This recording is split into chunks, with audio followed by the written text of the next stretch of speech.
એક જ વઘારમાં હોટલ જેવી મિક્સ દાળ બનાવવા માટે મેં તુવેરની દાળ લીધી છે, અડદની દાળ લીધી છે, મગની દાળ લીધી છે અને ચણાની દાળ લીધી છે. હવે આપણે આ દાળને સારી રીતે 2 થી 3 વખત ધોઈ નાખશું.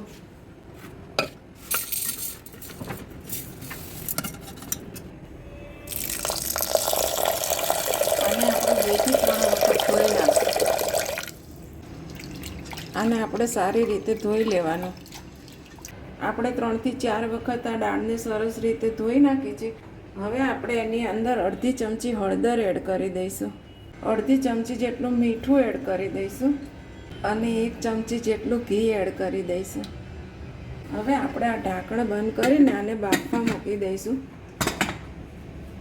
ગેસ ઓન કરી દઈશું અને ધીમા ગેસે આપણે આને બાફવા મૂકી દઈશું. આ રીતે આપણે ડુંગળીના નાના નાના ટુકડા કરી લઈશું, ટામેટાના પણ ટુકડા કરી લઈશું અને આદુ મરચાંની આપણે ખાંડવાના છે. આદુ મરચાં પણ ખાંડી લીધા છે. આ રીતે અધકચરા ખાંડી લેવાના. જોઈ લઈએ આપણી દાળ બફાઈને તૈયાર થઈ ગઈ છે કે નહીં. સરસ બફાઈ ગઈ છે, જોઈ શકો છો.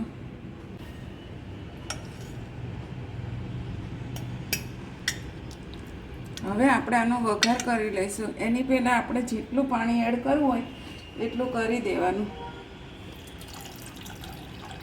જેટલી ઘાટી કે પતલી રાખવી હોય ને એટલું પાણી એડ કરીને સરસ રીતે મિક્સ કરી લેવાની.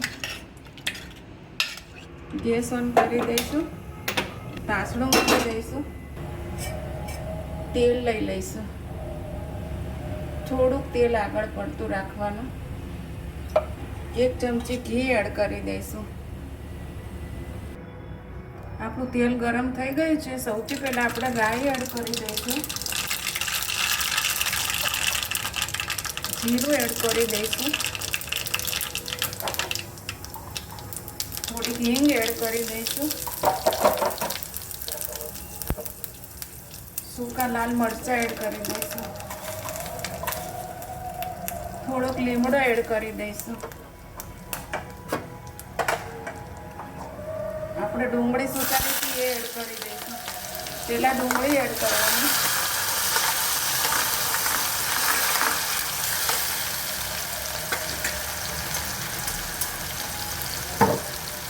આદુ મરચાં એડ કરી દઈશું. સરસ રીતે મિક્સ કરી લઈશું. અડધી મિનિટ જેવું આપણે સતળાવા દઈશું. અડધી મિનિટ જેવું થઈ ગયું છે. હવે આપણે આની અંદર ટામેટાં એડ કરી દઈશું.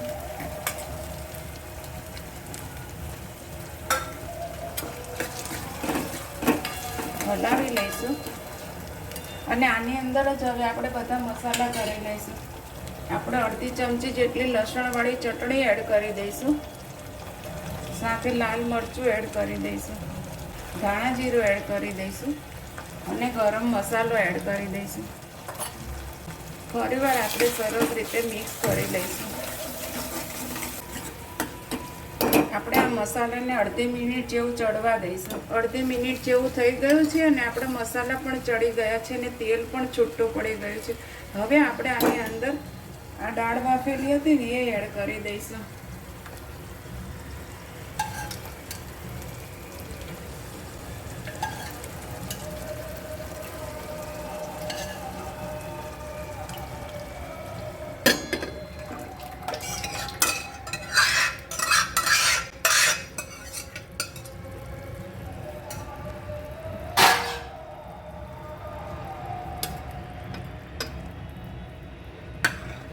આને આપણે એકદમ નથી હલાવવાની, આ રીતે ધીરે ધીરે વચ્ચે વચ્ચે હલાવવાની, જેથી કરીને આપણે ડબલ તડકો ન કરવો પડે.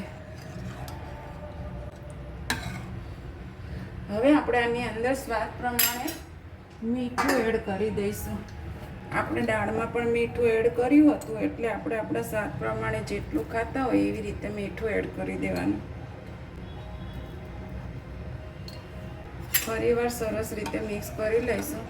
આ રીતે હળવા હાથે હલાવવાનું.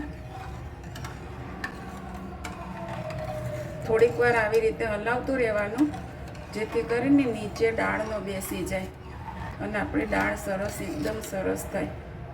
હવે આપણે આને 2 થી 3 મિનિટ સુધી ચડવા દઈશું અને વચ્ચે વચ્ચે થોડી થોડી વાર આવી રીતે ફેરવતું રહેવાનું. આપણી દાળ બનીને તૈયાર થઈ ગઈ છે. હવે આપણે આને કોથમીરથી ગાર્નિશ કરી દઈશું અને ગેસની ફ્લેમ બંધ કરી દઈશું અને ઢાંકીને રહેવા દઈશું